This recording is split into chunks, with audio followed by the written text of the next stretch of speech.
আজকে খুবই কমন একটি টপিকস নিয়ে কথা বলবো। সেটি হচ্ছে হাঁটুর ক্ষয়রোগ, যা অস্টিওআর্থ্রাইটিস অফ নি জয়েন্ট নামে পরিচিত।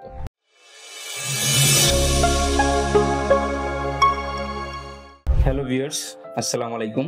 আমি doctor Gazi Arif Biliya, orthopaedic and trauma specialist হিসেবে কাজ করছি কুমিল্লা ল্যাবের ডায়াগনস্টিক এবং কুমিল্লা ট্রমা সেন্টারে। আজকে খুবই কমন একটি টপিকস নিয়ে কথা বলবো। সেটি হচ্ছে হাঁটুর ক্ষয়রোগ, যা অস্টিওআর্থ্রাইটিস অফ নি জয়েন্ট নামে পরিচিত। অস্টিওআর্থ্রাইটিস বা হাঁটুর ক্ষয়রোগ কি?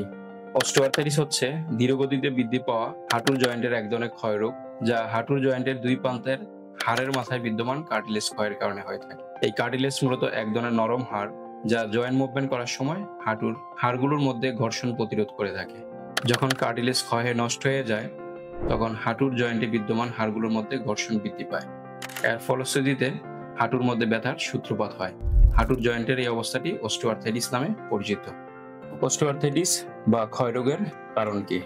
গুরুত্বপূর্ণ কারণগুলোর মধ্যে আঘাতজনিত কারণ এবং বয়সজনিত কারণ উল্লেখযোগ্য।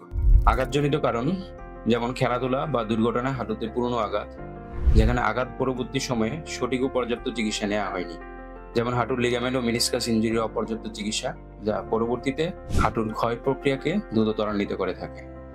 বয়সজনিত কারণ বয়সবহুল হয়ে পড়ে। তাছাড়া অতিরিক্ত শারীরিক ওজন হাঁটুর ক্ষয় প্রক্রিয়াকে দ্রুত ত্বরান্বিত করে থাকে। হাঁটু ক্ষয় রোগের লক্ষণসমূহ।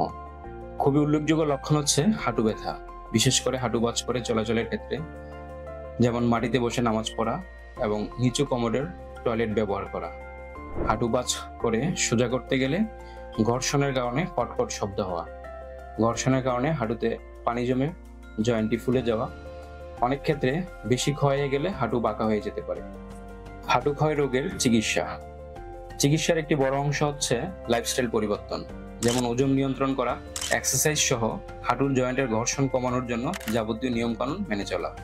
তাছাড়া মোটা দাগে হাঁটুর ক্ষয় রোগের চিকিৎসা পদ্ধতি মূলত 3 ধরনের: ওষুধ, ইনজেকশন এবং অপারেশন।